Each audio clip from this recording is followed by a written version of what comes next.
Adam Zucker with a reminder that State Farm College Football Today is next. Then at 3:30, SEC Conference play kicks off as number 3 Georgia visits number 24 South Carolina. The Bulldogs can take their first step toward another SEC title and playoff berth.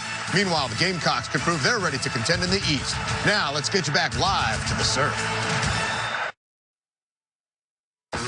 Last week, the SEC started the season 13-1 with statement victories by Alabama, Auburn, and LSU. Today, conference play starts, and a statement will be made in the East by either Georgia or South Carolina. A huge game to preview. We'll tell you what we learned from week 1. State Farm College Football Today starts now.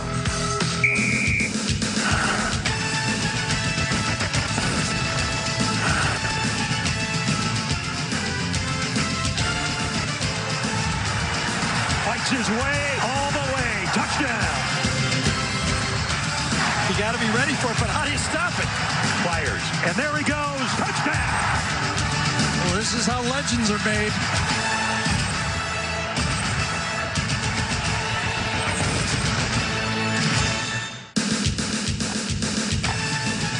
All right, hello, everybody. I'm Adam Zucker, and welcome to State Farm College Football Today. Coming up next, number 3 Georgia, number 24 South Carolina, kickoff conference play in the SEC. Over on CBS Sports Network, a college football triple header. Army in action right now, followed by Navy hosting Memphis. Cap tonight as Arkansas visits Colorado State. Joining me are Rick Neuheisel and Brian Jones, and the SEC made quite a few statements opening weekend, huh, BJ? Oh, did they? And if you didn't believe that Tua was going to be the starting quarterback there for the Crimson Tide, you don't believe that fat makes grease. Listen, he showed up and showed out once again, just like he did in the national title game. Whirly-dirly, pirouette, whatever you want to call it. How about Auburn? That defense was stingy in the red zone, and they may have found a new running back tandem. Cam Martin and Boobie Whitlow and LSU. We spent all offseason talking about the unknowns there for the LSU Tigers. How about the knowns? Dave Aranda's defense, they have done, or they did what they've always done. They show up and they play some tough, mean Tiger D. We have spent the entire offseason raving about all these SEC quarterbacks. How about this debut? Starting quarterbacks, 33 touchdowns, only 2 picks. Felipe Franks had 5 touchdown passes in the first half. They like the Dan Mullen offense, apparently, in Gainesville. And these 2 guys we're going to watch today, they got out of the blocks fast, too. Both over 75% passing. Both were, I think, 4 touchdown passes for Jake Bentley, 2 for Jake Fromm. Outstanding stuff so far. Quarterback's a major topic around the conference, and as conference play begins this week, either Georgia or South Carolina will make their own statement today in the SEC East as we check out both teams warming up live now in our eye test, starting with Georgia and Jake Fromm. What are you seeing here, Rick? Well, it was just a year ago, but just about, where he started the first game, second game of the year at Notre Dame. We were all wondering how he'd do. Well, the bulletins are in, guys. Yeah. He did just fine. He is an outstanding player. He'll be great again today. Here's his backup. Yeah, like a lot of programs these days, the starter is not really the starter, at least you don't think he is. Justin Fields, he'll build himself nicely. First taste of big-time college football, and Jim Chaney, a luxury, having 2 guys he can rely on. Very creative. He builds formations. Guys like Riley Ridley will motion inside. They'll get close to the line of scrimmage, go up and look like they're going to block, and then get past you. How about this guy, James Cook? He showed that he's got a little lightning. Going to be a star. 6 yards per carry a week ago, He and his buddy there, Riley Ridley, they got a couple brothers, Calvin and Dalvin's brothers right there, guys. Don't forget about DeAndre Swift. He lives up to that last name. 8 carries a week ago, averaged about 5.3 yards. And, of course, these guys didn't play their entire ball game. And can Kirby Smart, can he reload like he used to do there at Alabama on the defensive side of the ball? Well, he's taken the process and Southern fried it, guys. I mean, it is absolutely as it was in Tuscaloosa. He reloads. He doesn't rebuild. This is a built-for-speed offense that's going to try to pound you at the line of scrimmage, and they do it on the other side of the ball as well, starting with this guy here, Tyler Clark. Man, they were raving about him after the Rose Bowl victory versus Oklahoma a season ago. Here's a guy that really going to lead the Chargers up front. And Jonathan Ledbetter, this guy had an inauspicious beginning to his Georgia Bulldogs career, but you're talking about a young man that has grown on the field as well as off. What makes it complicated to run the ball against these guys is they play both the 3 down front and the 4 down front, and it's very easy. Natrez Patrick hopefully get off and untracked. So many off-field problems a year ago, but obviously very talented. J.R. Reed, you're talking about some genes. His daddy, a long-time NFL wide receiver. Jake Reed, his uncle Dale Carter, a long-time NFL defensive back. And Will Muschamp plotting to take on that Georgia defense that did give up a lot of numbers in that semifinal of Oklahoma last year, and they've got the weapons to do it. I have a poster of Muschamp in my room because he's the do-over guy. He gets another chance. And South Carolina's doing well. One of the reasons they're doing so well is that kid right there, Jake Bentley. Uh-oh. And how about this guy coming back, Deebo Samuel? He is the man. He's explosive? Okay, he can do it in myriad ways. You can throw it to him. He can be your return guy, hand it off to him, jet sweeps. I think you're going to see them try to get the ball in his hands a lot. Rico Dowdle needs to come to play as well, running back. Neither Samuel nor Dowdle were available a year ago. But I think, and K.C. Crosby also going to be counted on offensively to replace Hayden Hurst, who was the leading receiver in this game a year ago. A lot of attention to third-year DC Travaris Robinson. His D has played much better over the last few years, only allowing 20 points per game. A season ago, DJ Wanham tweaked an ankle. Looks like he's going to be ready to go in this one. And watch the linebackers. They're pretty good. Bryson Allen Williams leading those guys. Yeah, and Williams, Bryce will be bouncing if they can do what they want on both sides of the ball. And the quarterback comparison here, Jake Fromm and Jake Bentley. A couple of Jakes going at it here today. Well, we just talked about them in terms of how they got out of the blocks last week. They were outstanding. What I think is really important, and the numbers don't reflect this, is who's going to keep it clean, right? What's important for both these offenses is that every drive ends in a kick, that they don't turn the ball over and create a short field. If that happens, we're going for a whale of a ball. And also balance. You got to have that running game to complement these quarterbacks. And Fromm obviously had that a season ago, and South Carolina needs that today. All right. And now let's go to Jamie Erdahl for a tailgate report presented by Smile Direct Club. It was over 20 years ago. Will Muschamp and Kirby Smart were teammates at Georgia. Today, they face off once again as head coaches in the SEC. The question to be answered for the Georgia defense is how to contain Deebo Samuel. We asked Kirby Smart about that matchup. Coach, Deebo Samuel has had a herky-jerky start to his career, but offensively, he's still a juggernaut. How do you defend him today? Well, you know where he is at all times. He's in the backfield, he's in the slot, he's a kick returner, he's outside wide. Just got to know where he is and play disciplined football. Now, the quarterback conversation has been a hot topic in the SEC. Once again, how do you game plan with two very talented athletes you have under center? Well, we do what we can. We try to take what the defense gives us, and we've got a plan moving forward. And, again, we're trying to do what's most important for Georgia to score points, and whatever we got to do that best, we'll do. Now, we're going to compare answers here, but how do you approach Will Muschamp before a game? Just say hello. How's the family doing? It's a long-time friendship, so it's not awkward at all. Well, that's good. That's what we got from him, Coach. Thanks so much. Thanks. Sunny day, smiling faces, hot game day here in Columbia, South Carolina. So close to kickoff. Stay tuned. Wow, the dogs are barking early, it looks like they're on the road. Hey, Jamie brought it up there with Kirby. All these multiple quarterbacks see in action, whether it's the redshirt rule, all these young stars. What do you make of it? Well, certainly the top programs are going to attract the top quarterbacks. And now with this new redshirt rule, which allows you to play up to 4 games, you can give a guy a chance to compete during the season to see if he's willing and ready to play. I think Justin Fields will get a little package today, especially when they get close to the red zone. Yeah, I mean, there's competition at every position. Why not at the quarterback position? I think it's being highlighted more because this has been more of a recent trend at that spot. And in particular, the teams we're talking about who are having these conversations about. Like Alabama and, of course, Clemson, a topic for later tonight.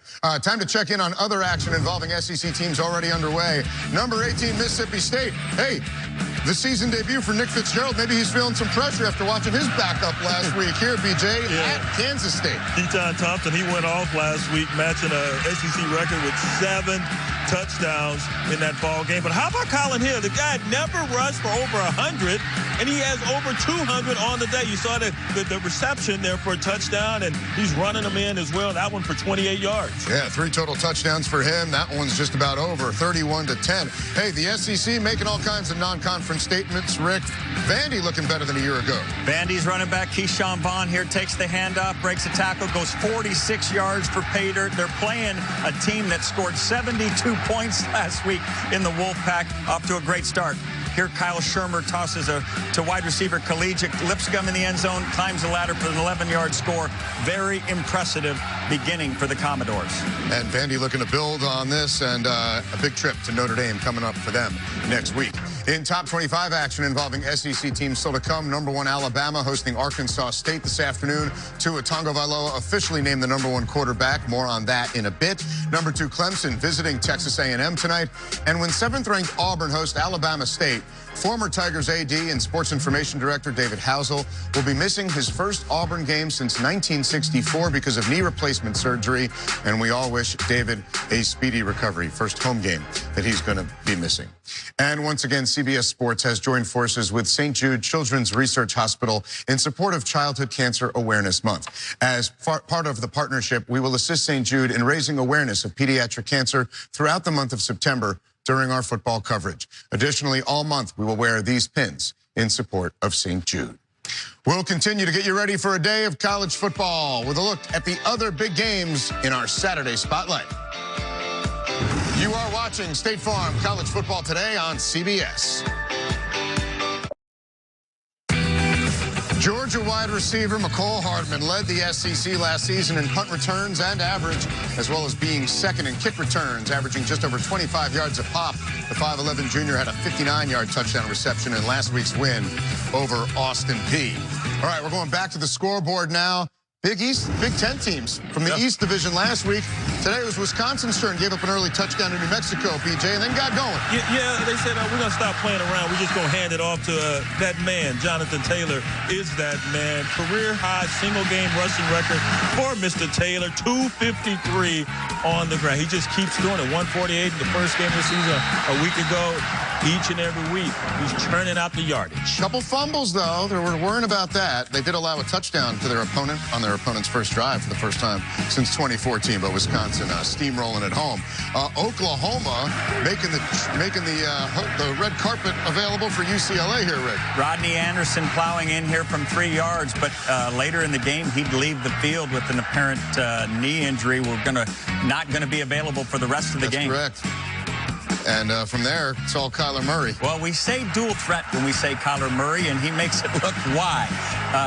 Going in from 10 yards here, 21-7 Oklahoma. UCLA giving a good accounting of themselves, though. Especially after a tough loss to Cincinnati last week.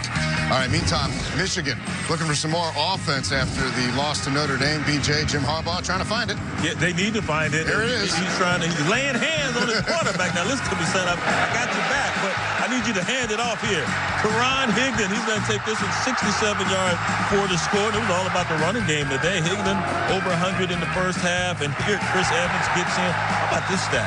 Yeah, I hope this still holds true. No receiving touchdowns since a year ago in September? Come on. Wow. Michigan, throw the rock. Well, Shea Patterson's still throwing it, though. 3 touchdown passes in this game, and it's 49-3 as they get some points on the board. Virginia Tech, after the smothering of Florida State all over William & Mary in the first half there. And Oregon, boy, Justin Herbert, 5 touchdowns last week, 2 touchdown passes in the first quarter as they lead 28-7 over Portland State. All right, Duke against Northwestern. 4th straight year they're mating, Rick, and Northwestern got off to a good start. Fast start. Jeremy Larkin gets it in from 2 yards out, 7-0 Wildcats, but then it becomes the Dukies. Daniel Jones here, play action pass to T.J. Rounding for 9 yards, tying the score. Little one-handed magic right here. Davis Koppenhaver doing the honors, 21-7 to Duke at that time.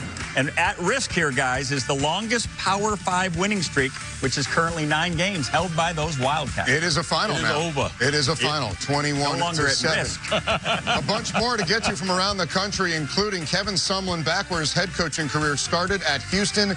They're getting smoked. It's now 38-16 against Ed Oliver's guys. One other note, USF, a high-scoring game. A freshman named Terrence Horn has 2 kick returns of over 95 yards in that game for the Bulls, currently up by 4. All right, the big SEC headline this week, it is officially Tua time in Tuscaloosa.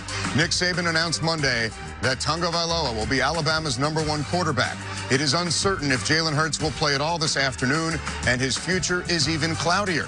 Hurts graduates in December. meaning he could transfer and play next season without sitting out. And under new redshirt rules, he can play in up to 4 games this year and still redshirt the season. If he does that, he'll have 2 years of eligibility remaining, and a lot of schools salivating to bring him in, Rick.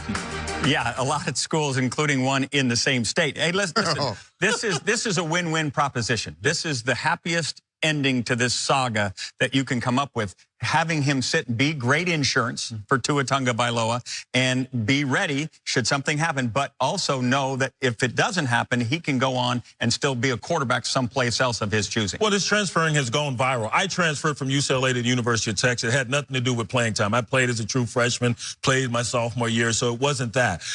But if you don't win the gig or you lose your gig, nowadays kids bolt. They're ready to bounce. I'm departing. Yeah, exactly. And I don't understand that. But there are plenty of suitors, as you just alluded to, when these guys decide to leave. And when you're talking about quarterbacks, it's hard to find them. So if you can get one half as good as Jalen Hurts, you're going to bring him in. Remember, Kyler Murray is a transfer right there at Oklahoma. Exactly. Russell Wilson was one, too. When Nick Saban said use his skill set elsewhere, that's where things probably took a bit of a turn. All right, bad news.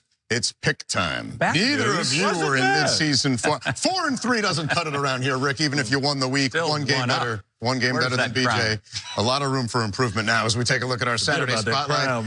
Presented by Chick-fil-A. Starting with number 2 Clemson and Texas A&M in College Station. Both teams face their first true test of the season. The Tigers' QB battle for the future could be decided tonight if freshman Trevor Lawrence outplays Kelly Bryant. Meanwhile, the Aggies ran wild in Jimbo Fisher's successful debut. Travion Williams leading the charge with 240 yards, 3 touchdowns. He's going to do that again? He's going to need to do that if A&M's going to have any chance of winning against that vaunted Clemson D-line, but that won't happen. I'm more focused on the Aggies D-line going up against Etienne and Feaster. Not enough talk about the running backs there at Clemson. Clemson wins. All right. I'm with him. You're with him. 2 Tigers right there. All right, meanwhile, the Pac-12 kicks off conference play with a rematch of last year's title game. Number 17, USC. Number 10, Stanford. For the Trojans, true freshman J.T. Daniels electrified the Coliseum crowd in the opener, but faces a tough road test tonight.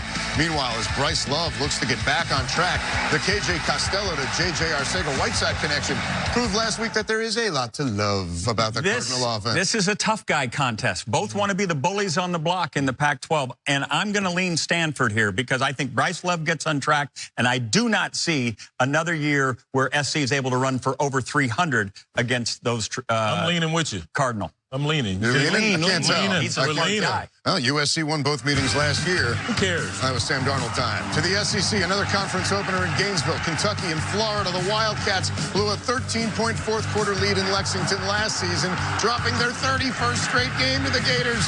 Meanwhile, Felipe Franks tossing 5 touchdowns against Charleston Southern. It's Dan Mullen's offense now, BJ. He only had 9 a season ago. I'm going with the Gators here at home, but I think this is going to be a close affair, and I'm a little worried about that Gators defense. They gave up over 200 yards rushing to Charleston Southern. All right. Dan Mullen, the quarterback whisperer, I'm with him. Back in the top 25. Now an intriguing matchup in Tempe. Number 15, Michigan State taking on Arizona State. For the Spartans, opening weekend, a lot like last year, a win but a close one at home against Utah State. Meanwhile, Herm Edwards seeking a 2-0 start as the Sun Devils clicked on both sides of the ball in their opener. Game time temperature expected to be around 100 degrees. Michigan State body clocks are going to be at 11 p.m. More than the temperature is going to be hot. How about that Arizona State pass rush? 9 sacks last week. I know Lewerke's a good player. Should be a great game, but I'm going Sparky, not Sparty. I'm going Sparty. They're going to right the ship from that poor showing, even though they got a victory a week ago. All right, wearing your green and white. There you go. As for our game, Georgia has won 3 straight in this series that dates back to 1894. But South Carolina's won 3 of the last 4 played in Columbia. The last time this game was played here, it had to be delayed a day due to Hurricane Matthew. So with much nicer weather, Gamecock RV Nation drove here to lend all their support to South Carolina's effort to snap the streak and knock the SEC pedigree out of the Dogs. You know what was in that pot, right?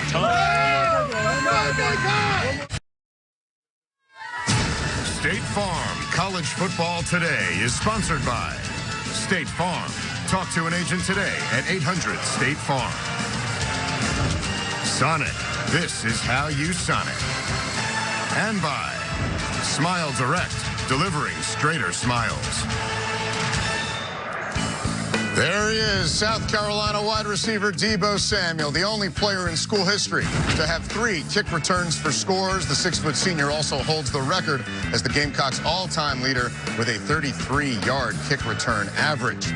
And we welcome you back to State Farm College Football Today. A reminder, you can now stream CBS Sports HQ, the all-new 24/7 sports news network featuring live news, highlights, and expert analysis. Stream CBS Sports HQ today on all of your connected devices. All right, now the 2 head coaches today have a connection that goes back a long way. Back in 2000, Will Muschamp was coaching at Valdosta State, and he gave a young upstart a break, hiring former teammate Kirby Smart as his assistant.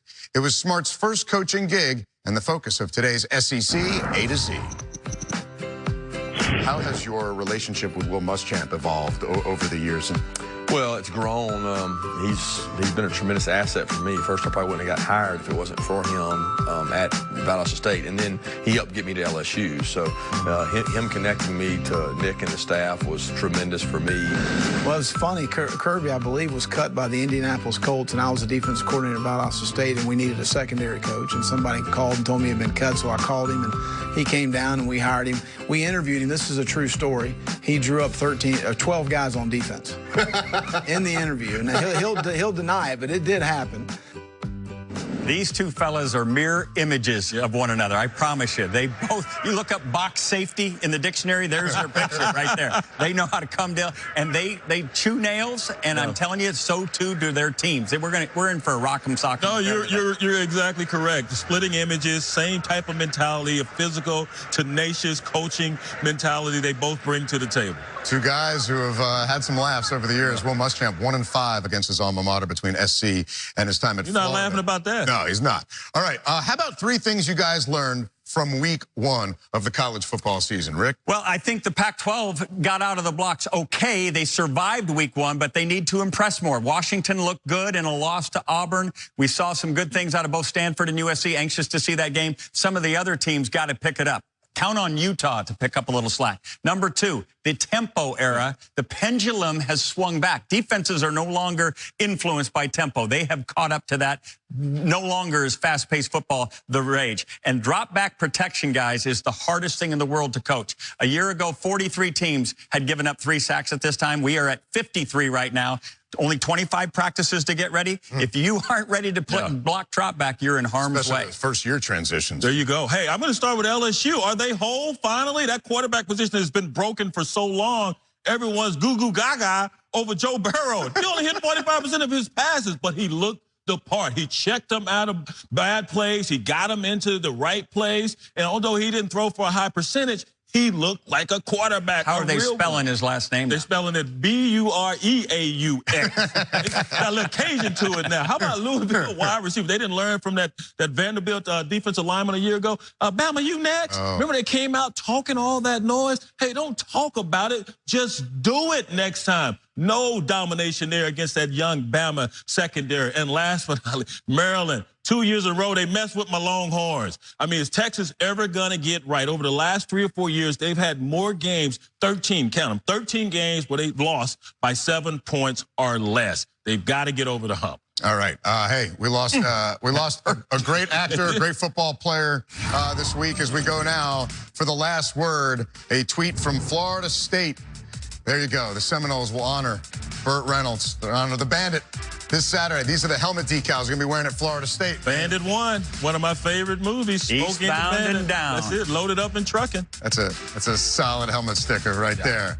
All right, back at Williams-Brice, getting set for kickoff between Georgia and South Carolina. BJ is picking the Gamecocks. I am picking the Gamecocks, and everyone's talking about Debo. Brian Edwards and also Shi Smith at the wide receiver position. They need to step up for South Carolina. You watch Jim Chaney master some formations to get the running game going and also some shots for Fromm. But Fromm will get the ball out of his hands in lickety-split time. They will not go backwards. I'm on Georgia. This is going to be a test for that Georgia defense. Last week versus Austin Peay wasn't much of a test, a much bigger, better test this week. There you go. A reminder that Memphis and Navy is coming up over on CBS Sports Network, but game time for number 3 Georgia and number 24 South Carolina is right after this message and a word from your local station.